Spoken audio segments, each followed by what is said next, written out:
Ada sebuah pepatah mengatakan, kecantikan sejati berasal dari hati dan jiwa. Apa jadinya ketika seorang wanita yang terlihat biasa-biasa saja tiba-tiba menghadapi takdir yang mengerikan?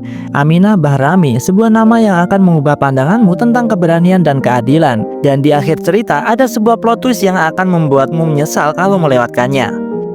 Nah, kisah ini berdasarkan peristiwa nyata guys, disajikan untuk tujuan edukasi dan bukan untuk membenarkan atau mengagungkan tindak kekerasan. Tahun 1978 di Teheran, Iran, lahirlah seorang gadis kecil bernama Aminah Bahrami. Ia tumbuh dan besar di lingkungan keluarga yang biasa aja guys. Aminah dikenal sebagai perempuan muda yang cerdas, mandiri, dan pekerja keras. Hidupnya pun juga normal seperti pemuda Iran lainnya. Punya teman kuliah, bekerja, dan bercita-cita membangun masa depan yang lebih baik. Karirnya pun juga lumayan guys, karena setelah lulus kuliah, dia bekerja di perusahaan teknologi medis. Tapi ada satu fakta mengenai karakter pribadi Aminah yang kemudian menjadi bumerang baginya. Dia tegas dalam memilih pasangan hidup dan ia menolak lamaran pria yang tidak sesuai dengan kriteria dan prinsip hidupnya.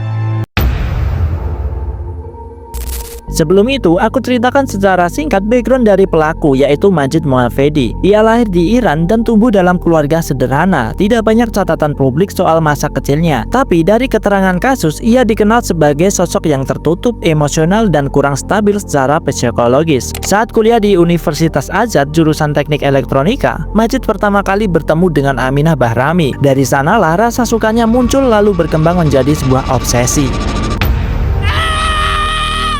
Bagi Majid, pertemuan dengan Aminah adalah awal dari segalanya guys. Senyum dan cara bicara Aminah seakan membuat dunia Majid berhenti berputar. Namun bagi Aminah, Majid hanyalah teman kampus biasa. Berkali-kali Majid mengungkapkan perasaannya, namun jawaban Aminah tetap sama, yaitu penolakan. Sayangnya penolakan itu justru melahirkan api obsesif dalam diri Majid. Ia mulai menguntit, mengganggu, dan menekan Aminah secara emosional. Ketika Aminah mengabarkan akan menikah dengan pria lain, jawaban Majid justru di luar dugaan. Kalau bukan aku yang menjadi suamimu, maka kamu bukan istri siapapun. Oktober 2004, sore itu Majid telah kehilangan akal sehatnya. Ia mengikuti Aminah yang sedang berjalan menuju halte bus. Saat Aminah lengah, Majid melancarkan serangan dengan cairan berbahaya. Seketika Aminah mengerang kesakitan.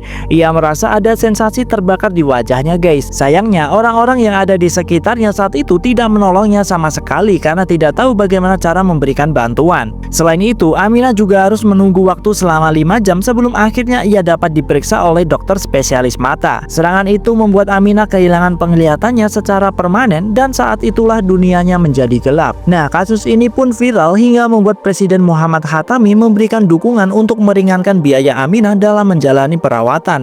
Aminah pun mendapatkan bantuan dari pemerintah sebesar 22.500 euro. Sejak saat itu, Aminah harus menjalani 17 kali operasi, sebagian diantaranya dilakukan di Barcelona, Spanyol.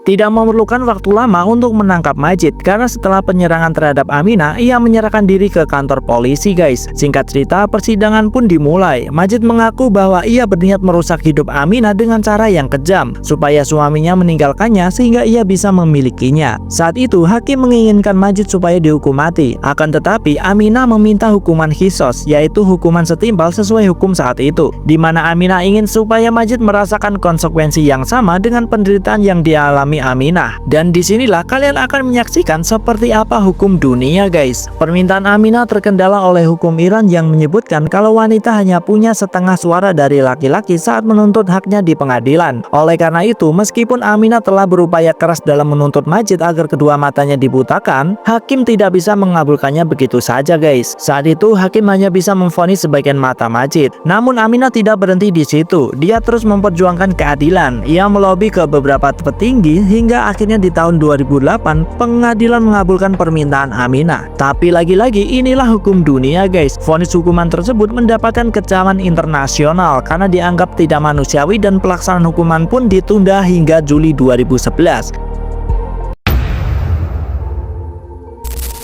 Juli 2011, momen yang sangat ditunggu oleh Aminah. Ia tidak sabar ingin segera melakukan hukuman kisos untuk membutakan kedua mata Majid. Aminah berserta keluarga datang ke rumah sakit tempat Majid berada. Namun karena Majid yang udah kehilangan kendali karena obsesinya, bukannya menunjukkan penyesalan, Majid justru berkata kasar kepada Aminah. Majid merasa terkejut karena petugas rumah sakit telah mempersiapkannya untuk dibius di atas tempat tidur. Nah, singkat cerita, hukuman akan dilaksanakan guys. Seorang petugas menghitung mundur detik demi detik sebelum berlangsungnya kisos. Tapi tiba-tiba Aminah berubah pikiran. Ia memaafkan Majid karena merasa tak sanggup membalas perbuatannya. Majid pun terkejut sehingga ia berlutut di kaki Aminah. Namun Aminah mengatakan kepadanya untuk pergi dan jangan memanggil namanya lagi seumur hidupnya. Nah, walaupun Aminah sudah memaafkan Majid, tapi Majid harus tetap menjalani hukuman penjara dan keluarganya wajib memberi uang kompensasi untuk perawatan Aminah. Namun lagi-lagi ini hukum dunia guys. Dunia memang sangat kejam bagi mereka yang mencari keadilan. Karena pada tahun 2014, Majid justru dibebaskan dari penjara dan kompensasi yang mestinya dibayarkan seolah terlupakan.